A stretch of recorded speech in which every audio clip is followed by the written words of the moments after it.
ជម្រាបសួរដល់សួស្តីจากការមើលទាំងអស់គ្នាថ្ងៃនេះបងដែរខ្ញុំបាន Full Anime ខ្ញុំបានមកសម្រាប់រឿង Chain Smoker Cat ដែលជាភាគទី6នៃភាពបន្តអ្នកគ្នាហើយកុំឲ្យខាតពីពេលយូរទៅយើងចូលទស្សនាសេរីរឿងរបស់យើងរបស់ទៅបាទ Let's go តាមសេរីរឿងភាគទី6ដំបូងក៏យើងបានឃើញថាយ៉ាងនេះក៏យើងនាងគឺថាកំពុងតែអង្គុយជួបរៃហើយផាត់ពណ៌ជាមួយនឹង color នោះបាទហើយសេរីរឿងរបស់យើងគេក៏បាននិយាយដឹងថាក៏មានតួអង្គថ្មីម្នាក់ដែលនាងគឺមានឈ្មោះថាអានរីហើយនាងគឺជាមិត្តភក្តិរបស់ប្អូនស្រីរបស់យ៉ានីកូយើងហើយអានរីម្នាក់ហ្នឹងនាងគឺថារស់នៅជាមួយនឹងប្អូនស្រីរបស់យ៉ានីកូនៅពេលដែលយ៉ានីកូមកលេងផ្ទះរបស់ប្អូនស្រីរបស់គេហ្នឹងក៏បានជួបគ្នាជាមួយនឹងអានរីអញ្ចឹងទៅហើយអានរីហ្នឹងគាត់ក៏បាននិយាយប្រាប់អំពីប្អូនស្រីរបស់នាងទៅកាន់យ៉ានីកូថាប្អូនស្រីរបស់យ៉ានីកូហ្នឹងគេនឹងពិតជាស្អាតណាស់មែនទែនរស់នៅបែបទាន់សម័យហើយគេនឹងគឺពិតជាមានអនាម័យខ្លាំងមែនទែនបាទហើយចំណែកឯចរិតលក្ខណៈរបស់អានរីវិញនាងគឺជាមនុស្សម្នាក់ដែលចូលចិត្តសិក្សាស្វែងយល់និងចូលចិត្តគូររូបហើយបន្ថែមទៀតនោះនាងក៏ជួបប្រិយដូចជាយ៉ានីកូវិញផងដែរហើយចំណងចំណូលចិត្តរបស់នាងមួយទៀតហ្នឹងគឺចូលចិត្តថតរូបនិងស្វែងរកអ្វីៗថ្មីដូចជាថតរូបប្លែកៗអញ្ចឹងទៅពេលដែលអានរីរបស់យើងនាងកំពុងតែនិយាយសោះហ្នឹងក៏ស្រាប់តែកលេចទៅមើលយ៉ានីកូរបស់យើងវិញស្របពេលដែរនាងក៏បានធ្លាក់ជាមួយនឹងអាកន្ទុយបរិយនោះធ្លាក់ទៅកាន់រូបរបស់អានរីរបស់យើងបានពឹងឲ្យនាងជួយគូអញ្ចឹងទៅហើយរូបនោះក៏បានឆេះអស់ម្ដងមកទៅហើយបាត់ចំណែកឯផ្សាយវាគឺថាហុយឡើងពេញផ្ទះពេលនោះយ៉ានីកូរបស់យើងនាងក៏បានលើកជាមួយនឹងអាកដាស់ដែលនាងបានធ្វើឲ្យហេតុហ្នឹងលើកទៅឲ្យអានរីរបស់យើងមើលក៏បានដាក់មុខរបស់នាងចូលទៅក្នុងអាប្រឡោះនោះអានរីក៏បានតែសារទៅកាន់យ៉ានីកូរបស់យើងថានាងគឺពិតជាប្រកែផាត់រូបខ្លាំងមែនទែនផាត់ឡើងដូចមុខរបស់អ្នកផាត់ហ្នឹងម៉ាយ៉ាងដូចគ្នាហ្មងមានខុសចន្លោះត្រង់ណាទេដោយសារតែអានរីរបស់យើងនាងគឺថាមានភ្នែកមញោមនាងមើលមិនសូវច្បាស់ទ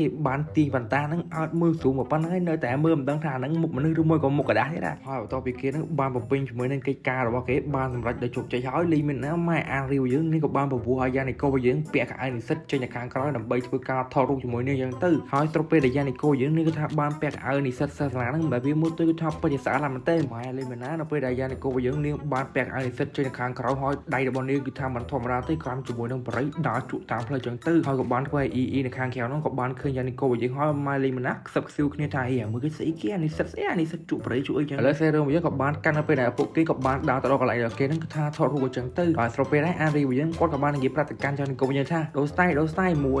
3ក្រឹបតពីគេនោះបានឆើតថតអស់ចិត្តហើយក៏បានឲ្យយ៉ានីកូរបស់យើងបដូរស្ទាយដេកថតម្ដងមកអាសានេះផងឯងរៀងធ្ងន់ជាងលើកមុនបន្តិចឲ្យយ៉ានីកូរបស់យើងដេកថតប៉ុណ្ណឹងនាងមិនអស់ចិត្តទេក៏បាននិយាយថាអើយមើលទៅដូចជាស្ទើអាមិនទេនេះហើយយ៉ានីកូយើងក៏ដូចចិត្តទៀតយ៉ានីកូបានតបថាស្ទើមែនស្ទើត្រង់ណាយ៉ានីកូយើងក៏បានចាប់ហៃសពុតរបស់នាងចេញបន្តិចមកហែលីមិនណាទាញជាមួយនឹងអាវរបស់នាងចេញថែមទៀតអានរីនៅពេលដែលនាងបានឃើញបែបនេះហើយនាងក៏បាននិយាយថាអើអញរត់ហ្នឹងហើយនៅពេលដែលនាងគឺថាបានថតមកប៉ោះពីប៉ោះរួចហើយនាងក៏បាននិយាយថាកាយវិការដូចជាអែមមកតែស្ទើទឹកមុខបើថាលេងតិចទៀតទេប្រហែលជាអែមអានរីនាងគឺមិនដឹងធ្វើយ៉ាងម៉េចឲ្យយ៉ានីកូរបស់យើងលេងទឹកមុខឲ្យរៀងកាច់ហើយនាងក៏បានដកជំនងផ្លែចេញមកដើមយកទៅញីមាត់របស់យ៉ានីកូរបស់យើងក៏ប៉ុន្តែគឺថាយ៉ានីកូរបស់យើងនេះមានខ្វល់ជាមួយនឹងផ្លែចេកអីហ្នឹងទេអត់មានខ្វល់ទេធ្វើមកដល់ស្មើបាត់ទៅហើយបាទហើយបន្ទាប់មកនេះក៏បានតែឃើញថាអូយ៉ានីកូរបស់យើងនាងគឺជាមនុស្សម្នាក់ដែលយកចិត្តញៀនប្រៃមានទេគ្រាន់តែអានរីរបស់យើងទាញប្រៃមកដើមមកគៀបជាមួយនឹងផ្លែចេកយ៉ានីកូរបស់យើងនាងមានអារម្មណ៍ថាសប្បាយចិត្តខ្លាំងមែនទែនមានអារម្មណ៍ពុះកញ្ជ្រោលត្រេកត្រអាលនៅពេលដែលនាងបានឃើញជាមួយនឹងបរិយគៀបជាមួយនឹងចេកនោះលឿនតាលីអីឡើងពេញហ្នឹងហើយចំណែកអានរីរបស់យើងវិញឃើញបែបនេះហើយថាមិនបានចាំយូរទេគឺទាញកាមេរ៉ាហ្នឹងចូលមកទៅគឺដោយសារតែនាងគឺថាចង់ឲ្យយ៉ានីកូរបស់យើងធ្វើបែបហ្នឹងអញ្ចឹងហើយបន្ទាប់ពីពួកគេទៅពីនេះក៏បាននោះគ្នាថតរូបថតអីអស់ចិត្តហើយក៏បាននោះគ្នាទៅអង្គុយលេងនៅកន្លែងបងមួយហើយបើសិនជាយើងកន្លែងទៅមើលយ៉ានីកូរបស់យើងវិញម៉ែនាងគ្មានខ្វល់ទេម៉ែលេងអង្គុយដោះអាយចំរោអាជឿហ្មងហើយគួយជប់រីទៀតហើយចំណែកអូនអារីរបស់យើងវិញមិនបានចាំយូរទេក៏បានយករូបយ៉ានីកូយើងទៅផុសដើម្បីធ្វើការយក like យក share អីចឹងទៅឥឡូវសេរឿងរបស់យើងក៏បានកាត់មកផ្ទះរបស់ពួកគេវិញបាត់ហើយបាត់ដោយស្របពេលណាយើងបានឃើញថាអូនខេតម៉ារបស់យើងនាងថាកំពុងតែធ្វើការរៀបចំខ្លួនឲ្យអូនអារីរបស់យើងថតនាងដូចជាយ៉ានីកូរបស់យើងចឹងដែរម៉ែថាឡាមែនតើអូនអារីរបស់យើងនេះដើរព្រោះគេថតរឿងចឹងណាជឿមកឥឡូវសេរឿងរបស់យើងក៏បានកាត់មកកន្លែងកាស៊ីណូមួយកន្លែងដែលកន្លែងនេះបងណាវានឹងគឺជាកន្លែង MM ចឹងទៅដែលអញនិយាយបានថាគឺជាកន្លែងរបស់ហៀមកលេងល្បែងលេងអីចឹងហើយនៅពេលដែលពួកគេទាំង3នេះកំពុងតែធ្វើការលេងជាមួយនឹងអាបៀរបស់គេនឹងស្អីគេនឹងលេងសក់ក៏ស្រាប់តែមានអ្នកលើកភេសជ្ជៈមួយក៏បានលើកម្ដងម៉ែនេះតាក់ជើងក៏បានជះជាមួយនឹងអាទឹកភេសជ្ជៈចំក្បាលបលោកតាក្បាលតងោយូម៉ែក្បាលគាត់ពណ៌តងោពងក៏បានប្រឡាក់ក្បាលគាត់អង្គពីនឹងបាត់ហើយបាទតែក៏ប៉ុន្តែអាពីរអ្នកទៀតនឹងគេនឹងគឺជាកូនចៅរបស់លោកតារបស់យើងទេហើយអ្នកដែលធ្វើឲ្យកពុបទឹកទៅលើក្បាលរបស់លោកតារបស់យើងគ្មានណាគេឆ្ងាយទេគឺថាយ៉ានីកូរបស់យើងទៀតហើយជុំយ៉ានីកូរបស់យើងគឺសាហាវណាស់មែនទែនមកសាច់រឿងទៅមកសាច់រឿងមកភាគទៅមកភាគគឺថាដូរការឬស៊ីបាយអញ្ចឹងអាវៈមុនធ្វើការទៅជឿនតឡងឯទេដល់ពេលឥឡូវមកធ្វើការលើកទឹកភេសជ្ជៈឯណាជឿម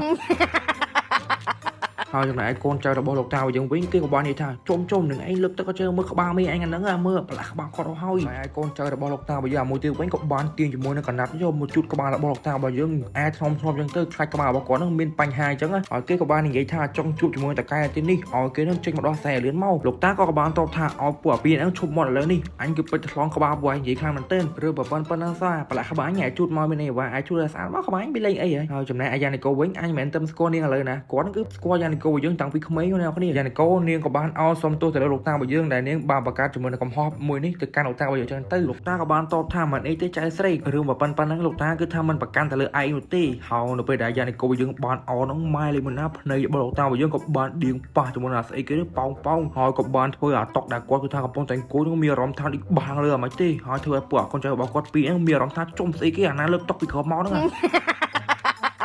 ងស្របពេលដែលតងគឺថាពងអ្នកបោះសុកក៏ស្រាប់តែលេចមុខជាមួយនឹងអូនស្រីម្នាក់ដែលនេះគឺថាបានបើកទ្វារចូលមកកន្លែងកាស៊ីណូនេះផងដែរហើយស្រាប់តែកូនចៅរបស់លោកតាវានឹងក៏បានកលេចទៅប៉ះភ្នែកគ្នាជាមួយនឹងអូនស្រីដែលម្នាក់ដែលទៅបញ្ចូលមកមិញហ្នឹងក៏បានធ្វើឲ្យមនុស្សមានអារម្មណ៍ថាទន់ជឿហើយមែនទែនហើយនៅពេលដែលគេនឹងបានអុកដិតអង្គុយទៅលើអាកៅអីនោះផ្លាប់ក៏ស្រាប់តែតុកនោះក៏បានបះឡើងទៅលើមួយចំហៀងទៀតហើយដោយស្របពេលដែរក៏បានវាយភ្នែកគ្នាជាមួយលោកតារបស់គាត់ហ្នឹងក៏បានវាយដឹងថាអូតាមប៉ាទៅមិញអញ្ចឹងតាបានតុកបះមួយចំហៀងឥឡូវសេរឿងយើងក៏បានកន្លែងទៅកន្លែងមួយទៀតដែលកន្លែងផងដែរគឺយើងបានឃើញថាក៏មានពួកអាចោឈាមរាវពីនេះដែលពួកអាហ្នឹងផងដែរគឺថាបានចូលមកកោះហាងកន្លែងរបស់លោកតារបស់យើងនៅអញ្ចឹងទៅហើយបើសិនជាយើងកន្លែងទៅមើលលោកតារបស់យើងវិញគាត់គឺថាកំពុងតែអង្គុយអានសភៅទេម៉ែលីពួកនោះផងដែរក៏បានទាញកំភ្លើងមកប្រជុំទៅលើលោកតារបស់យើងឲ្យទាលុយទាអីអញ្ចឹងទៅម៉ែលីណាពួកនេះក៏បានប៉ះជាមួយរបស់ប៉ិតហើយដួសភ្លើងមកអត់មាននិយាយច្រើនទេក៏បានបាញ់ទៅលើលោកតារបស់យើងបាញ់ប៉ងលោកតារបស់យើងបន្ទាប់ពីគាត់ត្រូវជាមួយនឹងគ្រាប់កំភ្លើងមកប៉ុណ្ណឹងហើយអត់មានរត់តាណាទេក៏បានដើរទៅមុខជិតពួកហ្នឹងទៀតក៏បានធ្វើពួកពីរហ្នឹងមានអារម្មណ៍ថាជុំមកលោកតាសាហាវខ្លាំងមែនទេបាញ់ប៉ុណ្ណឹងអត់មានងប់តាណាទេគាត់ក៏បាននិយាយបន្ថែមថាបាញ់ឯងមិនងប់ឯងមើលសភៅក្នុងអញដាក់ការពារនេះឯងបាញ់អត់ត្រូវទេអាភ្លឺអើយមកគាត់ក៏បានទីជាមួយសភៅក្នុងកៅអៅរបស់គាត់មកទៀតក្បាលជាមួយនឹងពួកអាពីរដាក់ក្បាលពីម្នាក់មកសភៅប៉ង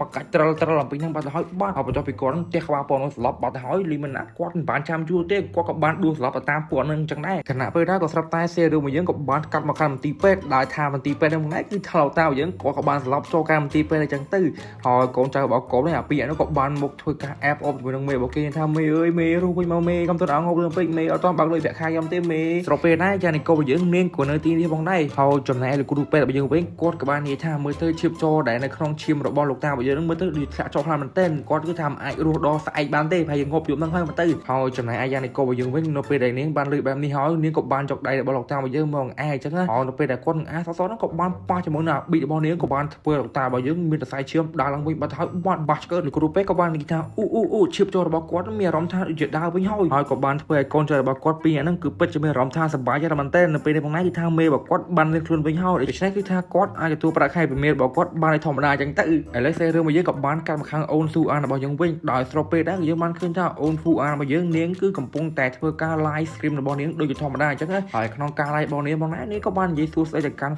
fan ជាមួយនឹងអ្នកតាមដានទស្សនារបស់នាងថាអរគុណមែនទែនសម្រាប់ការទស្សនានិងការចុច like ជួយអីចឹងទៅហើយពេលនាងកំពុងតែនិយាយហ្នឹងក៏បានលេចមុខជាមួយនឹងអូនហ្វូវ៉ារបស់យើងក៏បានដើរចុះពីលើផ្ទះរបស់អូនខេនម៉ាហើយក៏បានថតមុខនាងចូលក្នុងកាមេរ៉ារបស់នាងក្នុងការ live ចឹងទៅហើយក៏បានធ្វើឲ្យនាងមានអារម្មណ៍ថាឌីរៀងអៀនអាម៉េចទេហើយបន្ទាប់ពីនោះក្រោយមកក៏មាន fan របស់នាងបានខមមិនថាគឺចង់ឃើញជាមួយនឹងបរិស្ថាននិងជុំវិញមិត្តភ័ក្តិរបស់នាងមានអ្វីខ្លះរបស់យើងនាងក៏ដូចចិត្តទៀតក៏បានដើរគោះទ្វារផ្ទះរបស់មិត្តភ័ក្តិរបស់គេគោះម្នាក់ម្ដងទី1អានាងបានគោះទ្វារចំហ្នឹងគឺថាឃើញជាមួយនឹងអូនស្រីម្នាក់ដែលនាងគឺកំពុងតែធ្វើការអង្គុយញ៉ាំស្រាញ៉ាំអីចឹងទៅក៏បានចាក់ស្រាមកកែវលើកសួរទៅកាន់អ្នកទស្សនាថាតើពួកគេនឹងផឹកស្រាជាមួយនាងអត់ចំណែកអ្នកទី2ដែលនាងក៏ហាក់បានទៅបើកទ្វារហ្នឹងក៏បានបោកចេញមកម៉ែរបស់ណាក៏បាន surprise ជាមួយនឹង fan របស់នាងគឺថាកំពុងតែឃើញអូនខិនម៉ារបស់យើងនាងកំពុងតែធ្វើការជក់ឆ្នាំខិនម៉ារបស់យើងបន្ទាប់ពីឃើញបែបនេះហើយនាងក៏បានសួរទៅកាន់អូនហ្វូអានរបស់យើងថា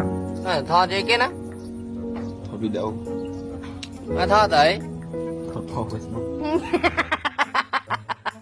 ហើយបន្ទាប់ពីនាងបានលឺថាថតផុស Facebook ហើយមិនបានចាំយូរទេក៏បានធាក់នាងមកជើងម៉ាច់និយាយបានថាមកជើងនេះរៀងធ្ងន់ដែរណាគ្នាមកជើងប៉ើចេញក្រៅមកបន្ទាប់ពីគេត្រូវមកជើងប៉ុណ្ណឹងហើយមិនបានចាំយូរទេក៏បានដើរចាក់ចេញពីទីនេះស្វែងរកជាមួយអ្នកទី3ដែលអ្នកទី3របស់យើងគ្មានណាគេឆ្ងាយទេគឺថាយ៉ានីកូរបស់យើងដោយស្របពេលនាងក៏បាននិយាយថាអេយ៉ានីកូតែនាងកំពុងធ្វើអីហ្នឹងយ៉ានីកូរបស់យើងក៏បានតបថានាងគឺកំពុងតែធ្វើការយកឃ្មុំអាហ្នឹងគឺយើងមកយើអត់ខ្លាចឃ្មុំតិចទេហើយយ៉ានីកូក៏បានតបថាទៅខ្លាចអីឃ្មុំគឺចាប់ញ៉ាំទេហើយយ៉ានីកូរបស់យើងក៏បានចាប់ឃ្មុំញ៉ាំមែនតើណា គ្នាសាហាវណាស់មែនទែនដាក់ខ្មុំមួយម៉ាត់ចូលក្នុងមាត់ទាញជាមួយនឹងផ្លែរបស់ខ្មុំយកមកញ៉ាំទៀតដែរមើលទៅគឺថាពិតច្រឡោយណាស់មែនទែនអត់ខ្លាចខ្មុំបន្តិចទេក៏បានធ្វើឲ្យ fan របស់អូនស៊ូអានរបស់យើងពួកគេក៏ពិតជាមានអារម្មណ៍ថាសប្បាយខ្លាំងមែនទែនតែថ្ងៃនេះគឺថាពួកគេក៏បានមើល live show របស់អូនស៊ូអានយើងមានអារម្មណ៍ថាដូចជាល្អមើលខុសពីធម្មតាហើយបន្ទាប់មកក៏ស្រាប់តែសេរឿងមួយនេះក៏បានកាត់ចុះបត្រឹមសិនអ្នកទាំងអស់គ្នាហើយខ្ញុំសូមអធិស្ឋានពីអ្នកទាំងអស់គ្នាទុកមុនឲ្យហើយបើសិនជាខ្ញុំចេញវីដេអូអ្នកទាំងអស់គ្នាមើលអត់ទាន់អញ្ចឹងព្រោះដោយសារតែចាប់ពីអាទិត្យក្រោយទៅគឺថាខ្ញុំជាប់ប្រឡង final អ្នកគ្នាហើយសង្ឃឹមតែអ្នកទាំងអស់គ្នានឹងយល់ពីខ្ញុំអញ្ចឹង